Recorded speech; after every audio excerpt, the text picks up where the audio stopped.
I just wanted to check. You were talking about subclinical infections. Is that the same thing as saying stealth infections? Because that's a word that's kind of been more of a popular word in the functional medicine space. Stealth, as opposed to it's there but it can't be detected. And so once again, as I mentioned before, nobody is asking or searching about dengue or malaria for that matter, or underlying tuberculosis or Yersinia pestis or Mycoplasma pneumonia. Unfortunately, only Lyme literate doctors and functional medicine doctors are checking patients for Mycoplasma pneumonia and Epstein-Barr virus and other co-infections or stealth infections. But that's only the tip of the iceberg. And so through the bioenergy work, you can muscle test and inquire as to what other stealth infections. And so people have no idea how many stealth infections are being caused by dairy.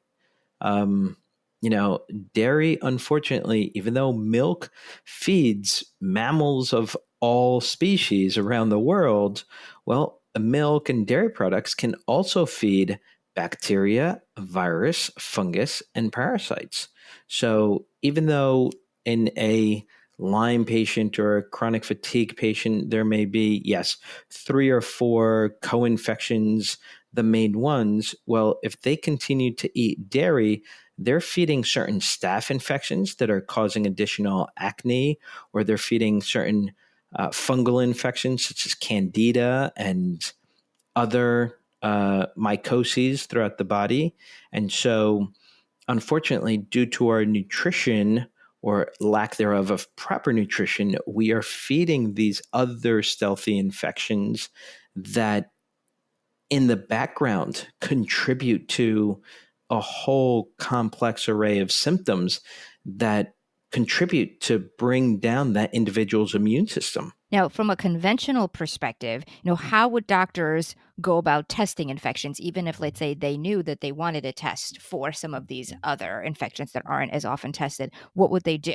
Would it be blood work, or what types of tests are there? Yes. So unfortunately, it is very difficult to test for some of these. So, for example, the majority of doctors that suspect underlying tuberculosis infection, well, the most common is the tuberculin test, the skin test, where the tuberculin protein is injected subcutaneously underneath the skin.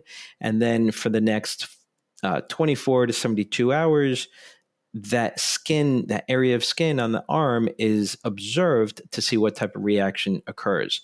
And so oftentimes people will have a kind of edema or inflammation of the area. And oftentimes doctors will say, oh, yes, it's positive. But you know what? If you're from Europe or, in your youth, you had respiratory infections, well, then you've been exposed to it. And so that's why you're testing positive. Let's do a quick chest x-ray and rule out that you currently have tuberculosis. And so they'll do the chest x-ray and the chest x-ray comes back normal. However, the fact that that tuberculin skin test comes back positive or slightly positive means you've been exposed, means that bacteria is in your body laying in wait for your immune system to drop significantly in order for it to come up. And so 6 months down the road, a year down the road, all of a sudden you're diagnosed with pneumonia, and turns out underlying the pneumonia is tuberculosis or a mycoplasma pneumonia or pneumocystis carinii, fungal infection. And so there are so many layers of infections that they're just there lying in wait, and they're not high enough to be detected in typical blood tests and laboratory panels. And they're also very, very expensive.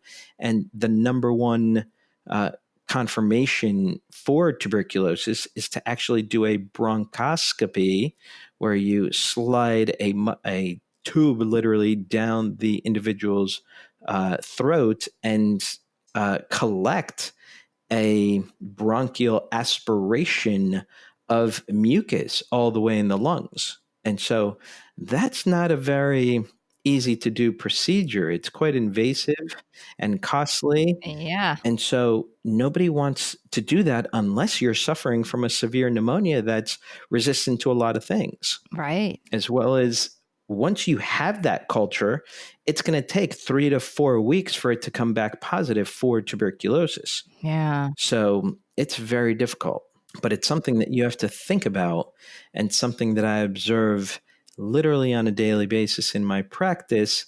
And fortunately, with magnets, the body can be stimulated to the point where it will heal itself of many, many different infections. Yeah, and I'm really excited to get into all of this and tell all of the listeners about this.